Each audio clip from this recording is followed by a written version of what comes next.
السلام عليكم، ازيكم يا جماعه؟ ودايما ان شاء الله بخير. مع حضراتكم فادي مجدي كراويه من توكيل مراتب ينسن بدمياط. مجدي كراويه وولد فادي، عنواننا دمياط طبعا، ومتاح طبعا البيع بسعر المصنع وجوده المصنع الاصليه ومنتج المصنع الاصلي، وطبعا ضمان المعتمد، ضمان شركه ينسن المعتمد 10 اعوام. نحن وكلاء معتمدين لشركة يانسن وإندبندر بدمياط، بنبيع كل ما يخص شركة يانسن وإندبندر. الاستلام في معظم الأحيان فوري، إلا إذا كانت مقاسات خاصة أو مقاسات قد يعني المخزون نفذ منها، وبالتالي بنطلب لحضرتك بنسلمك خلال 10 أيام أو 15 يوم من تاريخ الحجز، ومتاح شحن أي مكان على مستوى الجمهورية. فلو حضرتك عايز مكان موثوق فيه ان شاء الله، وكيل معتمد بقاله من اقدم الشركات تعاملا، من اقدم الوكلاء تعاملا مع شركه ينسل ومن اكبرهم الحمد لله، فان شاء الله وانت مغمض تتعامل بمنتهى المصداقيه وبمنتهى الامانه معانا ان شاء الله. هنرجع لحضراتكم بفيديوهات جديده واقوى من الاول ان شاء الله.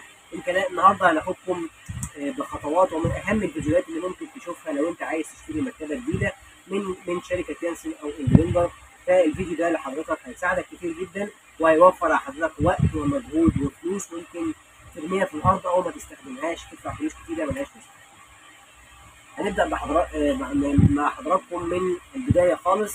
دايما الراجل اللي بيجي يشتري في معظم الاحيان، او السيده، او المقبله على الجواز، بيبقى طبعا عايزين ثلاث مراتب في معظم الاحيان، لان دايما الراجل بيبقى او اللي عايزين يتجوزهم بيبقوا بيشتروا مكتبتين صغيرين لغرفه الاطفال، سريرين صغيرين، مكتبتين صغيرين، وسرير كبير، مكتبه كبيره بينام عليها فردين.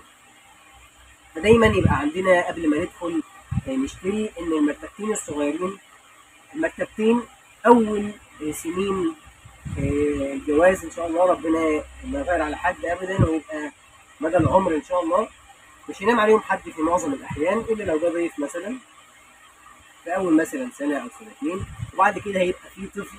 الطفل ده هينام مع مامته او باباه او في سرير الاطفال المخصص ليه لمده تزيد مثلا عن اول سنتين. بعد كده لما بقى عنده الطفل 3 سنين، ما زال الطفل صغير جدا ولا يمثل اي وزن ولا اي حمل على المكتبه، لغايه ما يبقى عنده مثلا 15 سنه ما زال شخص واحد، حمل بسيط. هو او اخوه او اخته الطفل، او اذا كان هي النوع الطفل، يعني سواء طفله او طفل، ما زال مش هيبقى عليها حمل كبير مراتب الاطفال، الى ان شاء الله يروح بيته وهتظل المراتب بتاعت الاطفال موجوده مش عليها حمل كبير. احنا بنقول لحضراتكم كده مش عشان ان احنا نجيب حاجه اقل او شيء، لا، كده كده منتجات شركه ينسن كلها مراتب مضمونه، وان شاء الله مراتب العمر الطويل. لكن انا وظيفتي هنا ان انا ابعت رساله ان مش لازم نستثمر فلوسنا او نضع نحط فلوسنا كتير قوي في المراتب الصغيره، عشان اي مرتبه من شركه يانسن ان شاء الله تقوم بالوظيفه كامله في السنين الصغيره. وبالتالي هنا بنوفر فلوسنا في السنين الصغيره، نجيب حاجه كويسه جدا وعمليه عشان نستثمر في المرتبه الكبيره اللي دايما عليها حمل وزن فردين، ربنا يديك طول العمر، من ان شاء الله بدايه الارتباط او الجواز الى ان شاء الله الى ما شاء الله. يبقى اختيارنا دايما واحنا داخلين في السرير الصغير ان احنا نجيب اولا سوست متصله وارتفاعات مش عاليه، يعني ممكن ناخد 24 او 25. لو هنختار ال 27 سم يبقى في الحاله دي ان السرير عندنا منخفض قوي ومحتاجين ارتفاع عالي، وفي نفس الوقت ان احنا هنزود عدد السوست شويه في الارتفاع 27 سم، لكن ترشيحي دايما ان احنا ناخد 24 او 25 سم سوست متصله مش منفصله، لان ميزه العزل الاساسيه اللي موجوده في السوست المنفصله اللي بتعزل الشخص عن اللي نايم جنبي مش موجوده، لان انا هنام لوحدي، يبقى مش محتاج الميزه دي في السرير الصغير، يبقى هاخد سوست متصله ان شاء الله. لو اخترت 24 سم من شركه يانسن يبقى اسم المرتبه اكسترا جولد، ولو اخترتها 25 سم بطبقه قطن من الوجهين داخليه يبقى اسمها موديل الماني. طبعا كله تحت شعار شركه يانسن. لو اخدت المرتبه 27 سم يبقى موديل المرتبه اسمه كاتاراكت. جميل، يبقى اكسترا جولد 24 او الماني 25 سم او كاتاراكت ارتفاع 27 سم. طيب ما هو الاحتمالات اللي بتخليني اخد سوست منفصله؟ ان السي الصغير مثلا يبقى 140 سم مش 120 او متر او 110 زي ما متعرف عليهم، يبقى السي الكبير ينام عليه فردين، وهنا هستخدم ميزه اسيست المنفصله اللي ممكن ينام عليه فردين. الحاجه الثانيه ان اللي هينام عليه شخص كبير وعايز مستوى دعم افضل شويه، والهزه اللي بتصدر من السوست المتصله ممكن تقلقه او تاذيه في ظهره، وبالتالي هنا ممكن ياخد السوست المنفصله. لو عندي السرير زي درج بيبات فيه ارتفاع قليل فياخد سوست منفصله ارتفاع 20 سم، او لو السرير دورين نفس الكلام، عندنا مرتبه ارتفاع 20 سم سوست منفصله من شركه يانسن موديل بلو ماس. جميل جميل. يبقى كده انتهينا من السرير الصغير. في معظم الاحيان هناخدها سوست متصله، الا في استثناءات معينه هناخدها سوست منفصله، الاساس متصله ثم الاستثناءات سوست منفصله. نيجي بقى هنا للمرتبه الكبيره اللي عندنا اختيارات لا تنتهي، كلها جيده جدا وكلها مضمونه وكلها مراتب العمر الطويل، لكن هقدم لحضراتكم اختيارات كتيره تقدر تختار الانسب لحضرتك والمناسب لميزانيتك. خد بال حضرتك ان احنا هنا بنختلف، احنا كلنا معديين ال 90%، جايبين درجات شبه نهائيه، يعني الاختيارات بين المراتب مش هتفرق فروقات رهيبه او هتحس ان انت جبت او نزلت قوي او طلعت قوي، الفروقات مش كده، الفروقات في مستوى الرفاهيه. هتخش طب اسنان ولا هتخش طب اي تخصص تاني اعلى زي طب بشري او جراحه وهكذا، احنا بنتكلم دلوقتي في كليات القمه، احنا وصلنا خلاص للنهايات زي ما بيقولوا. عندنا اختيارات كتيره قوي، هنبدا من الاختيارات الاقل سعرا وليس جوده، الاقل سعرا فقط واقل شويه في مستوى الرفاهيه، لكن كواليتي عالي جدا وممتاز جدا جدا جدا. لو هناخد سوست متصله، في ناس كتيره جدا لسه بتاخد السوست المتصله في السرير الكبير. ارتفاع عند حضرتك ارتفاعين 27 سم اللي احنا اخدناها في السرير الصغير او 31. برضو اسم الموديل كتركت، سوست متصله، طبقه قطن واسفنج من الوجهين والقماش الخارجي ضد البكتيريا والحشرات. ما يميز موديل كتركت هو الاعتماديه المتناهيه، موديل اعتمادي جدا متعارف عليه جدا، من اكثر الموديلات المشهوره والاكثر مبيعا في شركه يانسن عامه، سواء سرير كبير او في بعض الاحيان بياخدوا السرير الصغير. طبعا الضمان اللي موجود في كل المراتب، المرتبه هتعيش معانا العمر.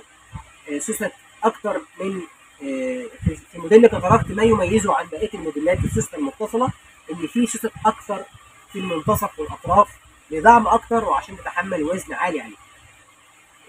السوست المتصله مناسبه جدا لما يبقى فيه اوزان مرتفعه الى حد ما، لما يكون في حد ما بيقلقش او نومه مش ما بيقلقش بسرعه، بحيث لما الشخص اللي جنبك يتحرك هتحس بيه. ان السوست المتصله زي ما احنا عارفين هي زي الكيان الواحد، لما حد بيتحرك الشخص اللي جنبك هيحس بيه، مش هتتحرك من مكانك، لكن الاهتزازات اللي بتنبع او بتصدر من السوست المتصله اكيد هتسمع عندك، ففي ناس ما بيلاقيهاش الموضوع ده، في الحاله دي كويسه.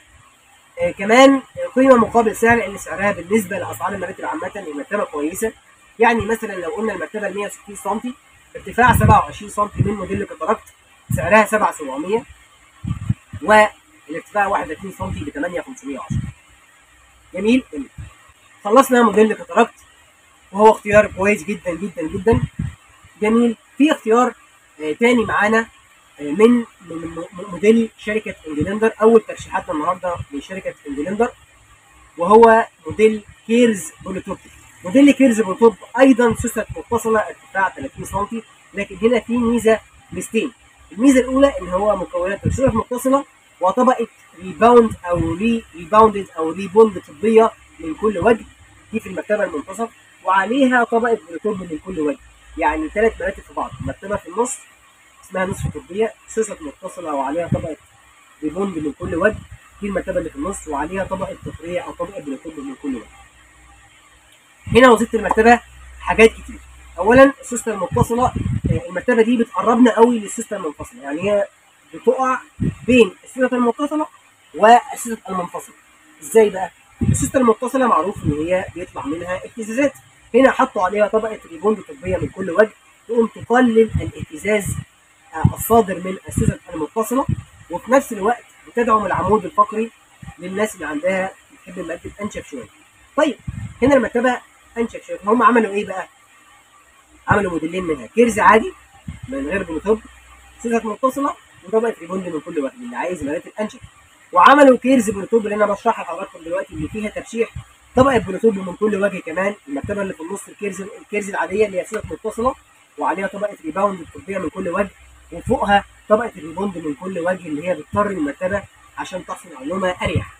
وبالتالي هنا قربنا قوي قوي من السوست المنفصله، وفي نفس الوقت دعمها افضل من السوست المتصله لوحدها عشان طبقه الريباوند الطبي.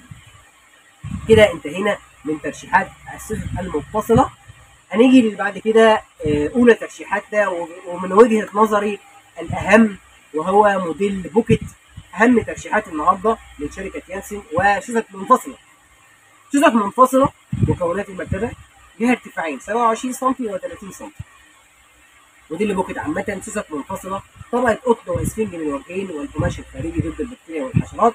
المتر مربع اللي هو متر في متر في متر متر في متر في متر في متر 4 متر مربع يعني. 255 سوسته منفصله في المتر. قد يصل عدد السوست المنفصله في المرتبه البوكيت الى 500 سوسته. ده يعتبر دعم شبه مثالي.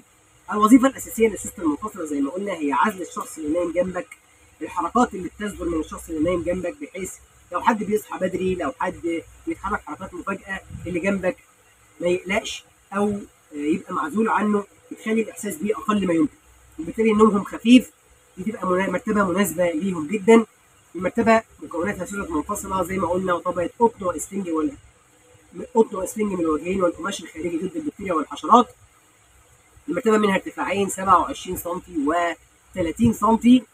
طبعا مفيش فرق بينهم خالص، نفس القماش الخارجيه نفس المكونات الداخليه. الفرق الوحيد بين ال 27 و 30 هو ارتفاع طبقه السفنج اللي هي سنتي ونص اسفنج من كل وجه، غير كده مفيش. وكده انتهينا من ترشيحي الاهم وبالنسبه لي والافضل في معظم الاحيان، لان كمان موديل بوكيت فيه ميزه كويسه جدا انك هي تعتبر مرتبه مناسبه لمعظم طلبات العملاء. ساعات الناس بتحب المراتب طريه جدا، وساعات الناس بتحب مراتب ناشفه. اللي بيحب مراتب طريه قوي او ناعمه جدا مش هتضايقه المرتبه البوكيت، واللي عايز المرتبه ناشفه مش هتضايقه برده وجود المرتبه بوكيت. وبعدين هنا لو عندنا طرفين نايمين، واحد عايز مرتبه ناعمه وواحد عايز مرتبه ناشفه، البوكيت هترضي جميع الاطراف في معظم الاحيان، مش هتضايق حد. وبالتالي دايما اختيار حلو جدا اللي عايز مرتبه متوسطه النعومه. يعني المراتب الطبيه الناشفه قوي بتضايقه، ولكن مش عايز برضه مراتب طريه قوي، برضه هيبقى اختيار كويس جدا اللي عايز مرتبه متوسطه النعومه. انتهينا من موديل بوكيت الاشهر ويعتبر الاكثر مبيعا في شركه يانسن. نيجي بقى بعد كده لمستوى الرفاهيه العالي زي طبقات الميموري فوم وطبقات اللاتكس.